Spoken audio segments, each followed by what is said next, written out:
Good morning, folks. This is the Enlil Spiral, named for the Sumerian god of wind and earth and storms. It's a key piece of today's news and contains a key piece of news coming up this week.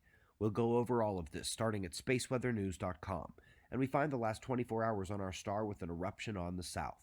The largest active region decided not to wait for much peripheral sunspot development, gave it a run all by himself. It produced a C7 solar flare, minor ionizations of the upper atmosphere, but the big story is the CME that erupted with it, the coronal mass ejection, which you should see rippling through the sun's atmosphere after the eruption. The coronagraphs clearly show a halo eruption. Expansion on all sides here confirms the blast is heading at Earth. And normally, we would look at the C7 flare rating and CME characteristics and guess that it would spark a minor geomagnetic storm when it impacted tomorrow night, KP5. However, the CME is not coming alone. Stripped of CMEs on the Enlil spiral, we see the magnetic sectors of the solar wind, and the one due up next for Earth is apparently a dense one.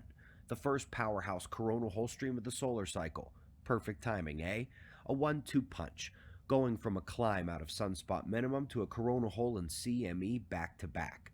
If we get that double tap, and the CME is south pointing magnetic angle, we could see strong storms in the KP7 or 8 range.